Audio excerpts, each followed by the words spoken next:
नमस्कार, मी श्रेयस पांडे. तुम्ही पाहताय न्यूज 18 मराठी, महाराष्ट्राचा आवाज. बातमीपत्राला सुरुवात करूया. बातम्या सविस्तररित्या पाहूया. तर बातमीपत्रातली पहिलीच बातमी अजित पवार यांच्या संदर्भातली. महाराष्ट्राचा दादा आपण असल्याचं अजित पवार यांनी म्हटलंय. मी महाराष्ट्राचा दादा आहे, गल्लीतला दादा नाही, असं म्हणत उपमुख्यमंत्री अजित पवार यांनी पुन्हा एकदा भाजपचे आमदार महेश लांडगे यांना डिवचलंय. विशेष म्हणजे यावेळी अजित पवार यांनी लांडगेंच्या दाढीची नक्कलही केली. यावेळी अजित पवार यांनी एक शेर बोलून लांडगेंना टोला लगावला.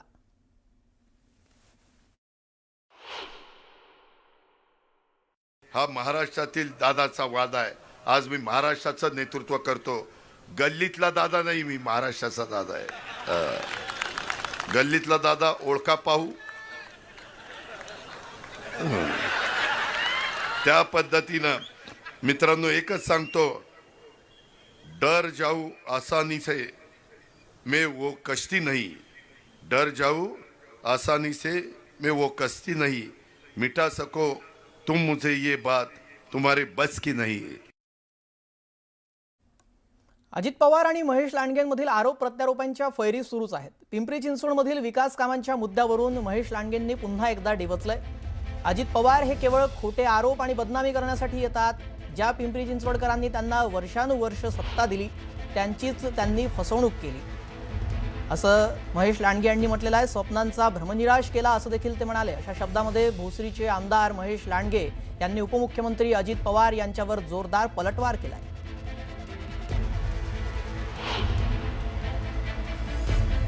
अहो तुम्ही सन्मान्य आहात, आमच्यासाठी आदरणीय आहात, पण कमीत कमी ज्या लोकांनी पिंपरी चिंचवडकरांनी आपल्याला एवढं वर्ष सत्ता दिली त्या पिंपरी चिंचवडकरांना तुम्ही फसवलं, त्याचा भ्रमनिराश केला, त्यांना दाखवलेलं स्वप्न तुम्ही भंग केलं. अशा प्रकारचं काम तुम्ही सातत्यानं 30 वर्ष करताय. या शहरामध्ये सातत्यानं 30 वर्ष करताय. तरी सुद्धा आपली अपेक्षा आहे की पिंपरी चिंचवडकरांनी त्यांना जवळ घ्यावं. कसं जवळ करतील? जसं काय पिंपरी चिंचवड शहर म्हणजे आपली घरची प्रॉपर्टीच. आबा त्यांना वाटलं पिंपरी चिंचवड शहर म्हणजे मी सांगल तेच करणार. पिंपरी चिंचवडकरांचा स्वाभिमान माझ्या पायावर आहे. पिंपरी चिंचवडकर रोज माझ्या पाया येऊन पडतात. असा ज्या आविर्भावात होते तर त्या 2019च्या लोकसभेच्या निवडणुकीला 2.5 लाखांनी पाडलं आपल्या त्यांच्या पुत्राला. पुढची बातमी पाहूया. अभिनेत्री गिरिजा ओक यांनी पुण्यामध्ये मुख्यमंत्री देवेंद्र फडणवीस यांची मुलाखत घेतली. यावेळी मुख्यमंत्र्यांनी पुण्यातील विविध विकास कामांच्या मुद्द्यांवर भाष्य केलं. मुलाखतीच्या सुरुवातीलाच त्यांनी उपमुख्यमंत्री अजित पवारांना टोला लगावला. मुख्यमंत्री फडणवीसांनी केलेल्या या टीकेला राष्ट्रवादी शरद पवारांच्या खासदार सुप्रिया सुळेंनी प्रत्युत्तर दिलंय.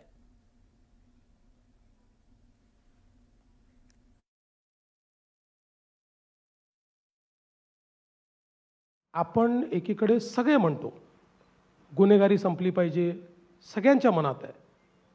अनेक वेळा तर मी भाषणं ऐकली आहेत की पुण्यातली कोयता गँग संपवा, पुण्यातली गुन्हेगारी संपवा, पुण्यातली गुन्हेगारी संपली नाही तर मी पोलीस आयुक्त तुमच्यावर कारवाई करीन.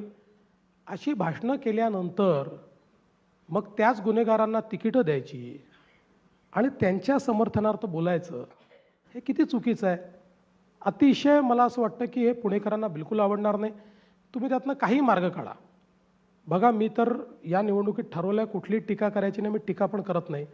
पण एक कुठेतरी माझ्यातल्या गृहमंत्र्याला देखील असं वाटतं की चाललं काय आहे की एकीकडे तुम्ही जर सांगताय की गुन्हेगारी संपली पाहिजे आणि दुसरीकडे गुन्हेगारांना तिकीटं आपण देतो आहोत आणि मग त्याच्यामध्ये या पार्टीत तो गेला आहे म्हणून दिला आहे आणि त्यांच्याशी अलायन्स आहे, या सगळ्या गोष्टीला अर्थ नाही आहे.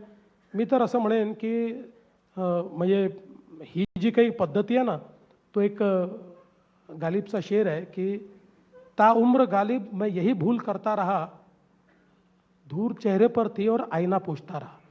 अशा पद्धतीचं हे आहे की आपण इकडे गुन्हेगारीवर बोलायचं आणि तिकडे गुन्हेगारांना तिकीटं द्यायची. मला असं वाटतं हे योग्य नाही आहे. गुन्हेगार निवडून आले तरीही जर ते गुन्हेगार असतील तर त्यांची जागा महानगरपालिका नसेल, ती जेलच असेल. माझी तर मुख्यमंत्र्यांकडून अपेक्षा होती की त्यांनी महाराष्ट्रातली आणि पुण्यामधली गुन्हेगारी थांबावी मग का ती गुन्हेगारी थांबत नाहीये पुण्यात? कोयता गँग का शांत बसत नाही? आणि पुण्यातला क्राईम हा काय आजचा नाहीये. पुण्यातला क्राईम गेले यांचं सरकार आल्यापासून वाढलाय. आणि हा डेटा माझा नाहीये, हा भारत सरकारचा डेटा आहे. आणि डबल इंजिनचं सरकार आहे ना, केंद्रातही त्यांचंच सरकार आहे, इथेही त्यांचंच सरकार आहे. त्यांचंच सरकारचाच डेटा सांगतो की पुण्यात क्राईम वाढलेला आहे. त्याच्यामुळे खरं आत्मचिंतन हे महाराष्ट्र सरकार आणि गृह मंत्रालयाने करायला पाहिजे. दरम्यान माझं काम बोलतं आणि ते जनतेला माहीत आहे असा टोला सीएम फडणवीस यांनी अजित पवारांना लगावला होता. तर आमचीही बोलण्याची आणि ऐकण्याची ताकद आहे असं प्रत्युत्तर सुप्रिया सुळेंनी दिलंय. पाहूया. काय म्हणताय देवाभाऊ? देवाभाऊ काही म्हणत नाही, देवाभाऊचं काम बोलतं. वा,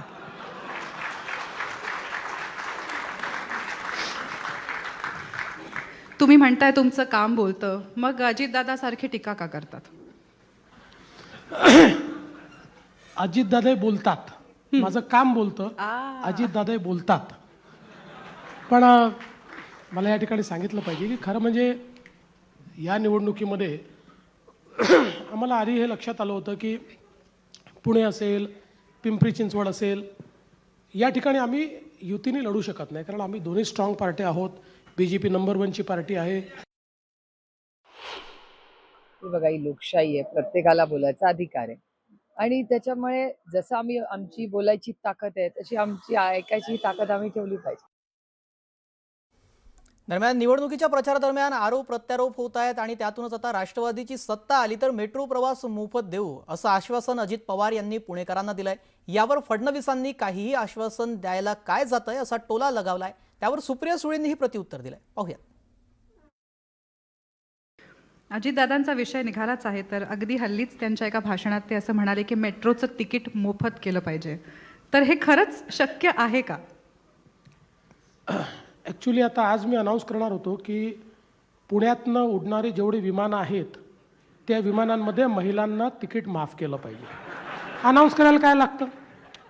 आपल्या बापाचं काय जातं अनाऊन्स करायला?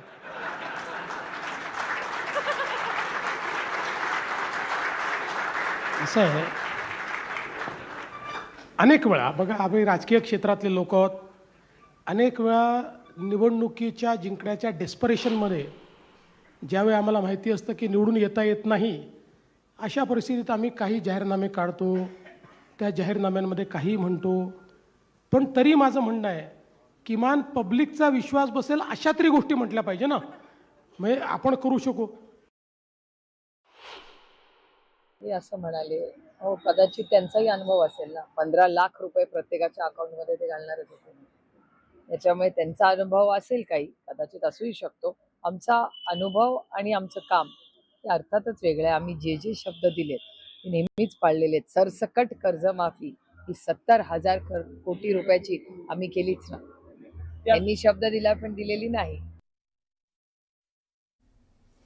पालिका निवडणुकीच्या अनुषंगानं महायुतीतील नेते देखील आता एकमेकांवर वार पलटवार करताना दिसत आहेत. पुढची बातमी पाहूया. उद्धव ठाकरे यांनी देवेंद्र फडणवीस यांना चॅलेंज दिलाय. देवेंद्र फडणवीस म्हणाले, उद्धव ठाकरेंचं एक भाषण विकासाचं दाखवा, आपण 1000 रुपये द्यायला तयार असल्याचं त्यांनी म्हटलं होतं. नको चोराचा पैसा नको असं म्हणत त्यांनी फडणवीसांवर निशाणा साधलाय. तर दुसरीकडे त्यांनी शिंदेंनाही टोला लगावला.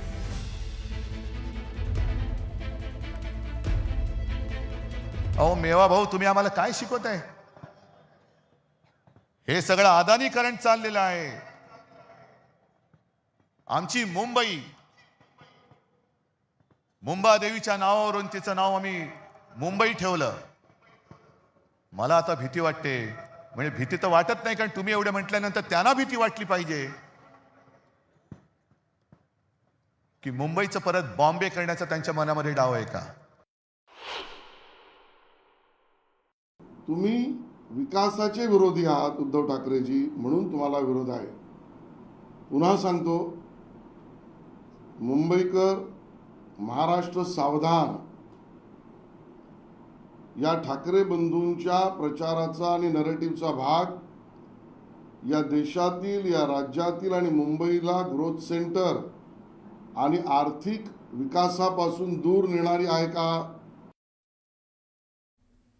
शिवाजी पार्क इथे ठाकरे बंधूंची सभा झाली। यावेळी मनसे अध्यक्ष राज ठाकरे यांनी परप्रांतीयांच्या वृत्तीवर जोरदार घणाघात केला।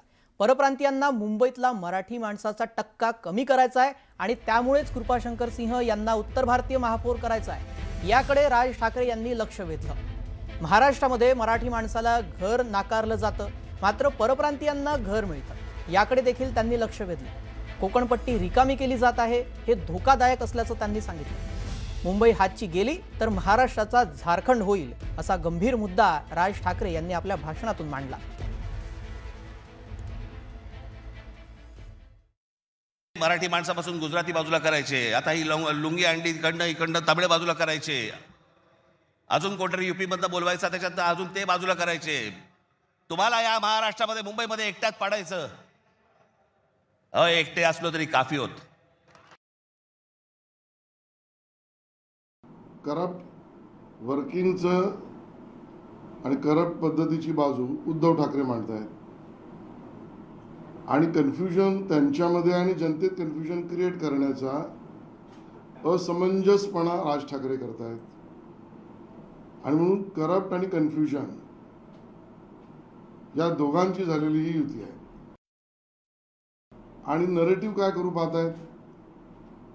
मुंबईकरांना आमचं निवेदन आहे की आता सावधान व्हायची वेळ आलेली आहे। महापालिका निवडणुकीसाठी आता जोरात प्रचार सुरू आहे। सीएम डीसीएम देखील प्रचारात उतरल्याचं दिसतंय। उपमुख्यमंत्री अजित पवार यांनी पुण्यामध्ये रोड शो केला। पुण्यातील हडपसर परिसरामध्ये अजित पवार यांच्या उपस्थितीमध्ये राष्ट्रवादीचं जोरदार शक्ती प्रदर्शन पाहायला मिळालं। हडपसर, केशवनगर, मांजरीगाव, सासवड रोड परिसरामध्ये अजित पवार यांची प्रचार रॅली काढण्यात आली। पुणे पालिका निवडणुकीच्या पार्श्वभूमीवर अजित पवार आज दिवसभर पुण्यात आहेत। अजित पवारांच्या उपस्थितीमध्ये एकूण 2 रोड शो आणि 4 प्रचार सभा होणार आहेत। तर पुण्यामध्ये सुप्रिया सुळे यांनीही पदयात्रा काढली। प्रभाग क्रमांक 30च्या राष्ट्रवादीच्या उमेदवारांच्या प्रचारार्थ खासदार सुप्रिया सुळेंनी कर्वेनगर परिसरामध्ये पदयात्रा काढली। खासदार सुप्रिया सुळे यांची आज पुण्यामध्ये विविध भागात प्रचार यात्रा काढण्यात येणार आहे।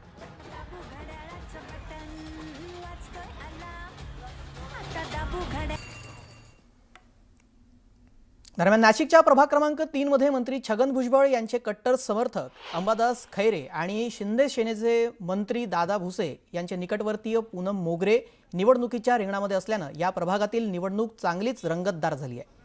2 मंत्र्यांची प्रतिष्ठा पणाला लागलेल्या या प्रभागामध्ये आज राष्ट्रवादी काँग्रेस आणि शिंदे यांच्या शिवसेनेचा उमेदवार यांनी बाईक रॅली काढली आणि जोरदार शक्ती प्रदर्शन केलं। अजित पवारांचा आणि शिंदे साहेबांचा लाडक्या बहिणी आपल्याला स्वीकारतील असा आशीर्वाद या उमेदवारांनी आशावाद इथे व्यक्त केलेला आणि जनतेचा आशीर्वाद मागितलेला आहे। त्यांच्याशी बातचीत केलेली आहे आमचे प्रतिनिधी लक्ष्मण घाटोळ यांनी। पाहूयात। माझ्यासोबत अंबादास खैरे स्वतः आहे।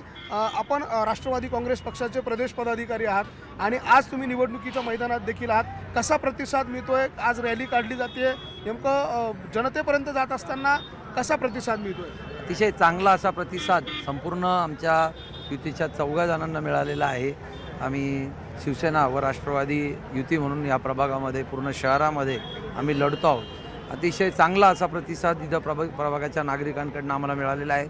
त्याचप्रमाणे शहरात देखील इथं शिंदे सेना असेल, शिंदे साहेबांची शिंदे सेना असेल, अजितदादांची राष्ट्रवादी असेल, ही देखील आम्ही दोघं युती म्हणून लढतोय आणि अतिशय चांगलं असं वातावरण आमचं युतीचं आहे। त्यामुळं नक्कीच या नाशिक शहराच्या, नाशिक महानगरपालिकेवर आमच्या 4 जास्तीत जास्ती युतीचे उमेदवार निवडून येऊन आणि नाशिक महानगरपालिकेवर युतीचा झेंडा फडकल्याशिवाय राहणार नाही। आपल्यासोबत आणखी काही उमेदवार आहे, कसा प्रतिसाद मिळतोय? खूप चांगल्या पद्धतीने प्रतिसाद भेटतोय। मायबाप जनता सगळ्या शिवसेना आणि राष्ट्रवादीच्या युतीबरोबर आहे असं एकंदरीत वातावरण वाटतोय। सुशिक्षित मतदान असो, चांगले व्यापारी असो, ते सगळे लोक यावेळा पूर्ण शिवसेना आणि राष्ट्रवादीकडे डायव्हर्ट झालेले असं तेवढं वाटतं। काही कसा प्रतिसाद मिळतोय? आज बाईक रॅली काढताय, शक्ती प्रदर्शन करताय, प्रतिसाद कसा आहे? ॲक्च्युली आम्ही शिवसेना व राष्ट्रवादी युतीचे 4 उमेदवार आहे। महिलांचा आणि आमच्या बंधूंचा खूप चांगला असा प्रतिसाद आम्हाला भेटतोय। काय प्रतिसाद मिळतोय, कसा प्रतिसाद मिळतोय? नमस्कार, मी श्रीमती सुनीताताई सचिन शिंदे, युतीचे आम्ही 4 उमेदवार। आम्हाला प्रत्येक घरामध्ये चांगला असा प्रतिसाद मिळत आहे। त्याचबरोबर एकनाथजी शिंदे साहेब यांच्याकडे नगर विकास खाता आहे, आणि त्याचबरोबर अजितदादा पवार यांच्याकडे अर्थ खातं आहे. या अनुषंगाने प्रभागात जास्तीत जास्त कामं ओढून आणण्याचा आणि प्रभागातील विकास करण्याचं आव्हान आम्ही दिलेलं आहे. लोकांना एक वचन दिलं आहे आणि त्याचबरोबर लोकांचा चांगला प्रतिसाद आम्हाला लाभलेला आहे. एक बातमी कोल्हापूरमधून पाहूयात. कोल्हापूर महानगरपालिका निवडणुकीच्या प्रचारासाठी मुख्यमंत्री देवेंद्र फडणवीस आज कोल्हापूरच्या दौऱ्यावर आहेत. कोल्हापुरामध्ये आल्यानंतर मुख्यमंत्री देवेंद्र फडणवीस मिसळ कट्ट्याच्या माध्यमातून कोल्हापूरकरांशी संवाद साधणार आहेत. अभिनेते स्वप्नील राजशेखर आणि धनंजय महाडिक यांचे चिरंजीव कृष्णराज महाडिक मुख्यमंत्री देवेंद्र फडणवीस यांची मुलाखत घेणार आहेत. मुख्यमंत्री देवेंद्र फडणवीस यांचं कोल्हापूरबद्दल काय विजन आहे ते या मिसळ कट्ट्याच्या माध्यमातून कोल्हापूरकरांसमोर ठेवलं जाणार. कोल्हापूर महानगरपालिका निवडणुकीच्या अनुषंगाने मुख्यमंत्री देवेंद्र फडणवीस आज मिसळ कट्ट्यावरती बोलणार आहेत. जवळपास 1,500 ते 2,000 इन्फ्लुएन्झर्सशी ते आज संवाद साधणार आहेत आणि त्या अनुषंगाने पाहायला गेलं तर भाजपनं जय्यत अशी तयारी आहे ती या ठिकाणी केल्याचं पाहायला मिळते. महायुतीच्या प्रचाराच्या अनुषंगाने आहे ते मुख्यमंत्री देवेंद्र फडणवीस हे कोल्हापूरकरांशी संवाद साधणार आहे आणि याचं थेट प्रक्षेपण आहे ते सर्वच प्रभागामध्ये करण्यात येणार आहे आणि त्यामुळे घर बसल्यासुद्धा आहे ते या लिंकद्वारे या सगळ्या मुख्यमंत्री देवेंद्र फडणवीस यांचा संवाद कोल्हापूरकरांना आहे तो जाणून घेता येणार आहे आणि त्यासाठीची जय्यत तयारी या ठिकाणी पाहायला गेलं तर आपल्याला दिसून येते. हॉटेल पॅव्हेलियनच्या आवारामध्ये जवळपास 1,500 ते 2,000 खुर्च्या आहेत त्या ठेवण्यात आलेल्या आहेत आणि याद्वारे आहेत ते मुख्यमंत्री इन्फ्लुएन्झरशी संवाद साधणार आहे. कोल्हापूरविषयी अनेक प्रश्न आहेत ते जाणून घेण्याचा त्याचा प्रयत्न या निमित्तानं आहे. ज्या पद्धतीनं महायुतीने आपला अजेंडा आहे तो जाहीर केलेला आहे त्या अजेंड्याला अनुषंगून आहे ते मुख्यमंत्री या सगळ्या तरुणाईशी कोल्हापूरकरांशी संवाद साधत आश्वासित करणार आहेत. नेमका महायुती कशा पद्धतीनं कोल्हापूरमध्ये कार्यरत असणार आहे आणि नेमकं कशा पद्धतीचा विकास आहे ते महायुतीच्या डोक्यात आहे आणि काँग्रेसच्या ज्या जाहीरनाम्याला सतेज पाटील जे महायुतीच्यावरती कारभारावरती टीका करतात त्याला नेमका आता मुख्यमंत्री कशा पद्धतीने उत्तर देतात ते सुद्धा आता पाहणं महत्त्वाचं असणार आहे. ज्ञानेश्वर साळुंखे, न्यूज 18 मराठी, कोल्हापूर. टॉप 18 प्रायोजक केसरी टूर्स. केसरी, एक अविस्मरणीय अनुभव.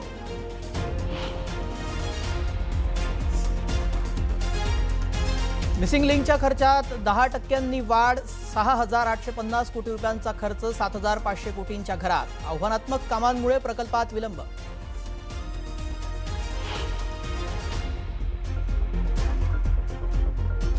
मुंबईत गारठा कायम. सांताक्रूज येथे 16 अंश सेल्सिअस किमान तापमानाची नोंद.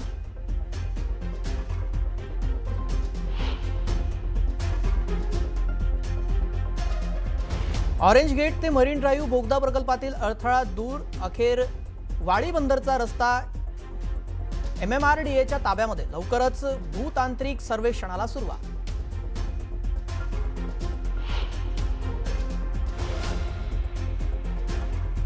आज आणि उद्या या 2 दिवसांमध्ये पश्चिम रेल्वेवरील 240 लोकल फेऱ्या रद्द. कांदिवली बोरीवली दरम्यान सुरू असलेल्या कामामुळे प्रवाशांना फटका.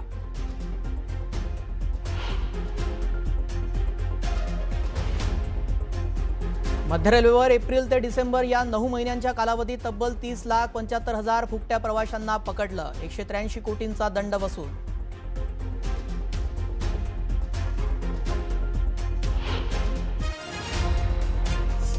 यानंतर एक नजर टाकूया महत्त्वाच्या बातम्यांवर. महत्त्वाच्या बातम्या. प्रायोजक घरकुल मसाले, स्वाद आणि मायेचा खमंग मेळ.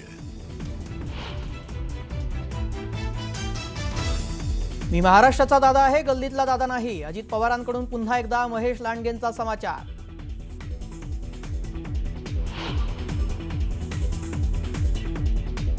महेश लांडगेंचा पुन्हा एकदा अजितदादांवर निशाणा. पिंपरी चिंचवडकरांना फसवत तुम्ही त्यांचा भ्रमनिराश केला म्हणत अजितदादांना टोला.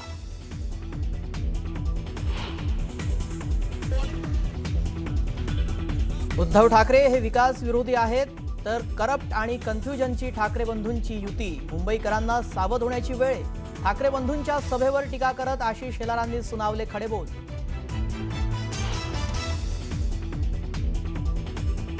पुण्यात राष्ट्रवादी काँग्रेसचं शक्ती प्रदर्शन. उपमुख्यमंत्री अजित पवारांचा रोड शो.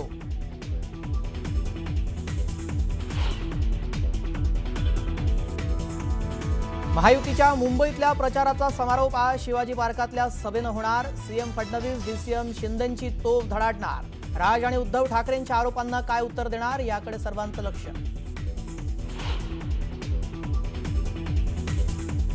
ठाण्यात एकनाथ शिंदेंच्या बालेकिल्ल्यात आज ठाकरे बंधूंची तोफ धडाडणार. सभेतून ठाकरे बंधू एकनाथ शिंदेंवर काय बोलणार याकडे लक्ष.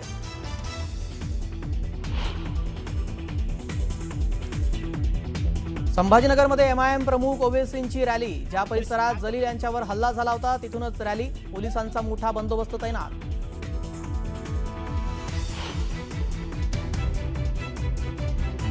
अंबरनाथ उपनगराध्यक्ष पदासाठी आज निवडणूक. शिवसेनेला पाठिंबा देणाऱ्या राष्ट्रवादीच्या 4 नगरसेवकांना बजावला व्हीप. विरोधात मतदान केल्यास होणार कारवाई.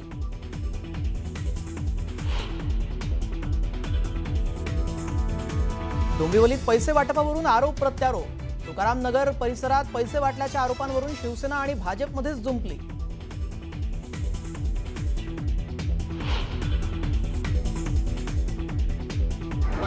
सोलापूरचे ग्रामदैवत सिद्धरामेश्वर यात्रेच्या पहिल्या विधीला सुरुवात. हिरेहब्बू वाड्यापासून मानाच्या 7 नंदी ध्वजांची मिरवणूक निघणार.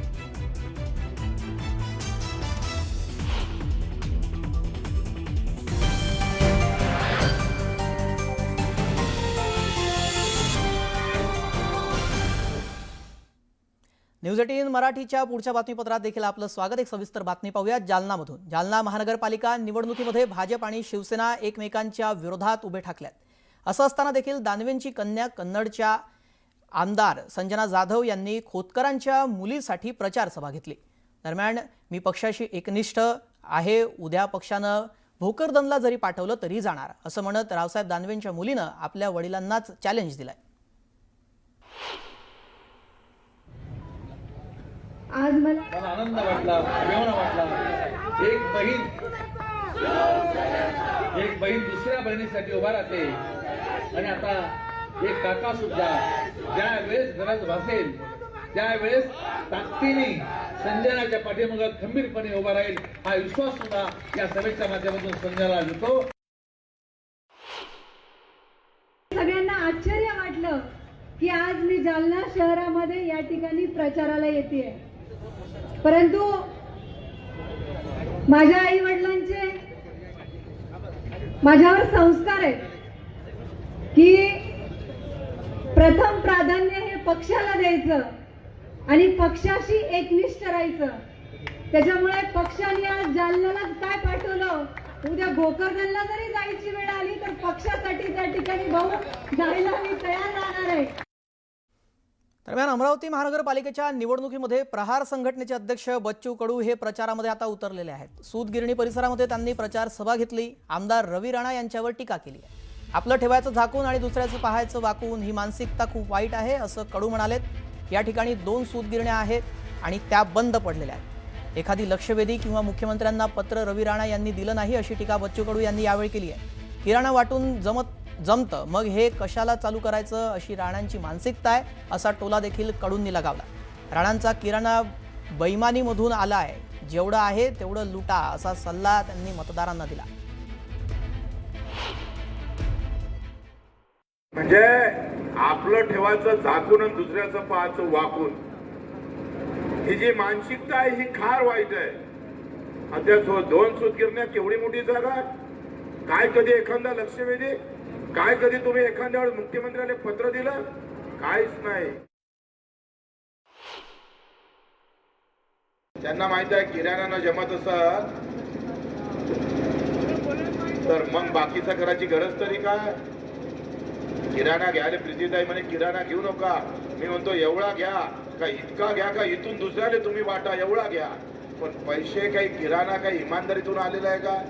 बेमानीच्या पैशातून आलेला किराणा, त्याच्यासोबत बेमानी करायला काही हरकत नाही. आमची तुम्हाला सवलत आहे, जितना लुटना आहे उतना लुटलंच झाले.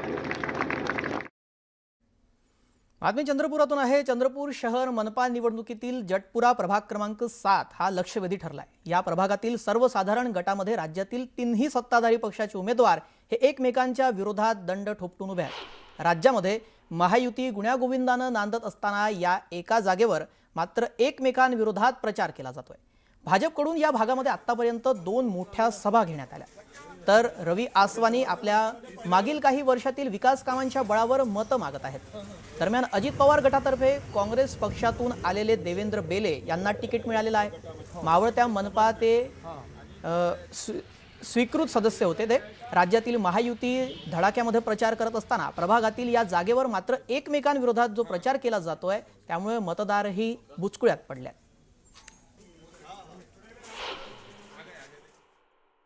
जनता मेरे साथ है, जगह मेरे साथ में है, ये सब भाई लोग मेरे साथ में है, इसी पे मैं जीतूंगा और मेरे विकास के काम जो बोलते हैं उससे जीतूंगा मैं. इसके पहले जितने मैं 5 सालों में काम किया हूँ, 15 साल से नगर सेवक हूँ मैं, जो काम किया हूँ तो मेरे विकास के बलबूते में जीतूंगा यहाँ से. मेरे साइड में कोई कॉम्पिटिटर नहीं है, मैं खुद अकेला हूँ. मैं शहर सोचता नहीं कोई कॉम्पिटिटर मेरे बाजू में है. जनता मेरे साथ में है, कोई कॉम्पिटिटर नहीं है. आम्ही विकास कामाच्या माध्यमातून माननीय सुधीरभाऊ मुनगंटीवार असो, माननीय हंसराज भैया अहिर असो की माननीय किशोरभाऊ जोरगेवार असो आणि महाराष्ट्रामध्ये देवेंद्र फडणवीस साहेब आहे आणि केंद्रामध्ये मोदी साहेब आहे. हे सर्व त्यांच्या आशीर्वादानेच हा एक कार्यकर्ता बनतो आहे आणि कार्यकर्ता हा तळागाळाचा असतो. निश्चितच जनतेचे जे प्रश्न सोडवते ते प्रश्न सोडवण्यासाठी आम्ही जनतेमध्ये थेट जातो आणि जनतेला विश्वास देतो. राष्ट्रवादी काँग्रेस पार्टी, अजित पवार गट व विदर्भ किसान मजदूर काँग्रेस यांच्या संयुक्ताने चटपुरा प्रभाग 7 मधून अ गटातून आहे सावरकरताई, ब गटातून आहे रमेश भाऊ जयस्वाल आणि क गटातून आहे शीतलताई आत्राम आणि मी सर्वसाधारण गट ड मधून ओपन मधून मी लढत आहो. मी कामाच्या आशीर्वादाने हे निवडणूक लढवत आहो. तरी जनतेला माझी अपेक्षा आहे का काम करणाऱ्या व्यक्तीला आपण निवड करावा.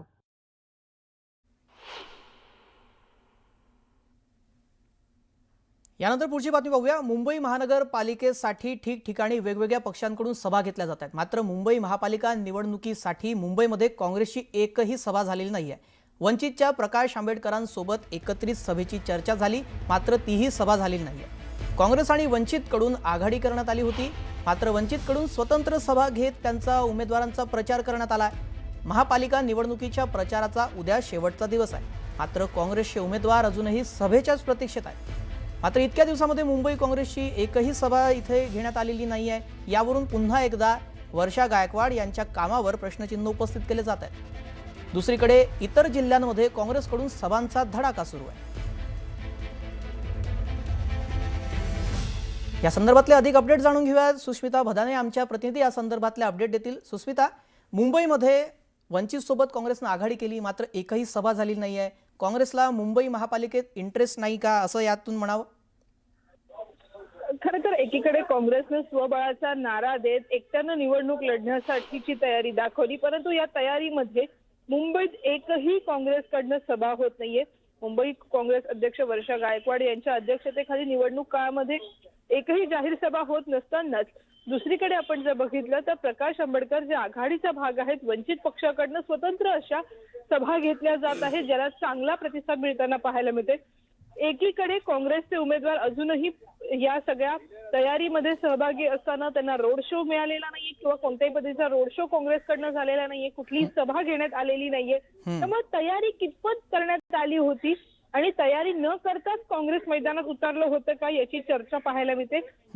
इतक्या दिवसात एकही सभा न घेतल्यानं आता थेट पक्षाच्या इतर नेत्यांकडनं सुद्धा महानगरपालिका क्षेत्रामध्ये आपापल्या भागामध्ये या अनेक पद्धतीच्या सभा घेतल्या जातात, परंतु एकटं काँग्रेस मुंबईमध्ये अशा पद्धतीनं कमी तयारीनिशी मैदानात उतरलाय का अशी चर्चा होत आहे. आणि त्यामुळे याचं संपूर्ण खापर हे वर्षा गायकवाड यांच्या कामावरती फोडलं जाते. त्यामुळे वर्षा गायकवाड यांच्या नेतृत्वावरती पुन्हा एकदा प्रश्नचिन्ह निर्माण केलं जात आहे, कारण काँग्रेसकडनं एकही सभा किंवा रोड शो संपूर्ण मुंबईमध्ये घेण्यात आलेला नाही. जी नक्कीच सुस्मिता, या संदर्भातले अपडेट देण्यासाठी धन्यवाद. आपण पाहतोय काँग्रेसकडून एकही सभा मुंबईमध्ये झालेली नाही आहे, त्यामुळे आता त्याचा फटका काँग्रेसला बसतो का पाहावं लागेल. पुढची बातमी पाहूया. ठाण्यामध्ये मनसे आणि उबाठा पक्षानं घोडबंदर परिसरामध्ये इंग्रजीमध्ये बॅनर लावल्यानं विरोधकांना आयता मुद्दा मिळालाय. या परिसरामध्ये परदेशातून येणारे बरेच असतात, यामुळं त्यांना ठाकरेंचे मुद्दे कळावे याकरिता बॅनर इंग्रजीत लावलेत. 99% बॅनर मराठीत आहेत. तो एक बॅनर इंग्रजीत आहे, अशी प्रतिक्रिया यावर मनसेचे नेते अविनाश जाधव यांनी दिली. मराठीच्या मुद्द्यावर ठाकरे बंधू एकत्र आलेले आहेत, त्यामुळे आता याची चर्चा होणं साहजिकच आहे, कारण इंग्रजीतून बॅनर लावण्यात आलेले आहे. तर मराठी करणाऱ्या ठाकरेंना फक्त मतांसाठी मराठी आठवते असा टोला ठाकरेंना भाजपचे आमदार निरंजन डावखरे आणि शिवसेना खासदार नरेश मस्के यांनी लगावला. एक बॅनर फक्त लागलेला आहे हिरानंदानीमध्ये.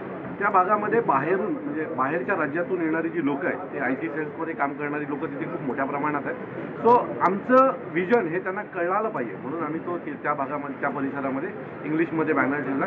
कारण अनेक लोक तिथून खूप मोठ्या प्रमाणात परराज्यातनं तिथे येत असतात विविध कामांसाठी.